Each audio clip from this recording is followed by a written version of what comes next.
கணவன் மனைவி இடையே அடிக்கடி ஏற்பட்ட பிரச்சனை. திடீரென வாய் தகராறு வெடித்ததால் அதிர்ச்சி. கேஸ் சிலிண்டரை தூக்கி மனைவியின் தலையில் ஓங்கி அடித்த கணவன். இரத்த வெள்ளத்தில் சுருண்டு விழுந்து துடிதுடிக்க உயிரிழந்த மனைவி. மகள் மூலம் வெளிவந்த பகீர் தகவல். கட்டிய மனைவியை கணவனே அடித்து கொலை செய்தது ஏன்? நடந்தது என்ன?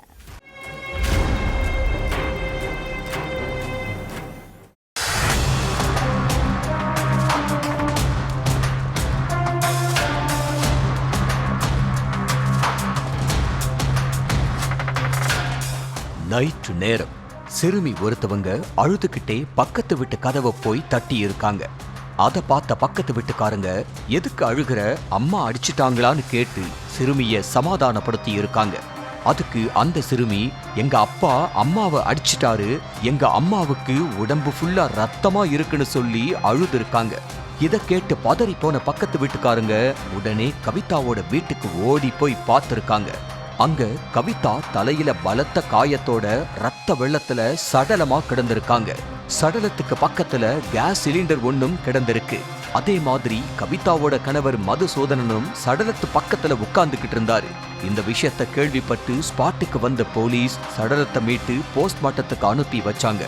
அடுத்து மதுசூதனனை தங்களோட கஸ்டடியில எடுத்த போலீஸ் மனைவியோட கொலைக்கான காரணம் குறித்து விசாரிக்க ஆரம்பிச்சாங்க. கேரளாவில் உள்ள கொல்லம் பகுதியைச் சேர்ந்த மதுசூதனன் முந்திரி வியாபார புரோக்கரா வேலை செஞ்சுக்கிட்டு இருந்தாரு.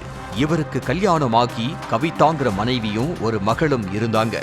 ஆரம்பத்துல ஒழுங்கா வேலைக்கு போயிட்டு சம்பாதிக்கிற பணத்தை வீட்டு செலவுக்கு கொடுத்துக்கிட்டு இருந்த மதுசூதனன் நாள் போக போக வேண்டாத சேர்க்கையால மது போதைக்கு அடிமையாயிட்டாரு. அடுத்து எந்த நேரமோ நைட்டு மது போதையில வீட்டுக்கு திரும்புற மதுசூதனன் போதையில அக்கம் பக்கத்துல உள்ளவங்க கிட்டையும் மனைவி கிட்டையும் பிரச்சனை பண்ணிக்கிட்டே இருந்திருக்காரு. அப்ப எதுக்கு டெய்லி மது குடிக்கிறீங்க, இப்படி நீங்க டெய்லி மது குடிச்சிட்டு வீட்டுக்கு வந்தா அக்கம் பக்கத்துல உள்ளவங்க நம்ம குடும்பத்தை பத்தி என்ன நினைப்பாங்க, இந்த மதுவால நீங்க சம்பாதிக்கிற பணத்தை கூட என்கிட்ட தர்றது கிடையாது, அதனால தயவு செஞ்சு இனிமே குடிக்காதீங்கன்னு அறிவுறுத்தி இருக்காங்க. ஆனா மனைவியோட பேச்ச ஒரு பொருட்டா கூட மதிக்காத மதுசூதனன் மனைவிய போட்டு சரமாரியா அடிச்சிருக்காரு. இது என் வீடு, நான் இப்படித்தான் மது குடிச்சிட்டு வீட்டுக்கு வருவேன், விருப்பம் இருந்தா இங்க இரு, இல்லன்னா பெட்டி படுக்கைய தூக்கிக்கிட்டு உங்க அம்மா வீட்டுக்கு போன்னு சொல்லி இருக்காரு. இதை கேட்டு கோபமடைஞ்ச கவிதா தன்னோட கணவனை பதிலுக்கு திட்டி இருக்காங்க. இதனால கணவன் மனைவிக்குள்ள பயங்கர சண்டை ஏற்பட்டிருக்கு. அப்ப கவிதாவை போட்டு மதுசூதனன் சரமாரியா அடிச்சிருக்காரு. அன்னையிலிருந்து கணவன் மனைவிக்கு இடையிலான பிரச்சனை தொடர்ந்து நீடிச்சுக்கிட்டே இருந்திருக்கு. சம்பவத்தன்னைக்கு தாய் கவிதாவும் மகளும் வீட்டுல இருந்தாங்க. அப்ப புல் போதையில வீட்டுக்கு திரும்பின மதுசூதனன் காரணமே இல்லாம மனைவிய போட்டு அடிச்சு சித்திரவதை பண்ணி இருக்காரு. அப்ப எதுக்கு காரணமே இல்லாம என்ன திட்டுறீங்கன்னு கேட்டு பதிலுக்கு கணவனை தகாத வார்த்தையால திட்டி இருக்காங்க கவிதா. இதை கேட்டு ஆத்திரமடைஞ்ச மதுசூதனன் கிச்சன்ல இருந்த சிலிண்டரை எடுத்துட்டு வந்து மனைவியோட தலையிலேயே ஓங்கி அடிச்சிருக்காரு. இதுல மயக்கமடைஞ்ச கவிதா சம்பவ இடத்திலேயே சுருண்டு விழுந்து துடிக்க துடிக்க உயிரிழந்துட்டாங்க.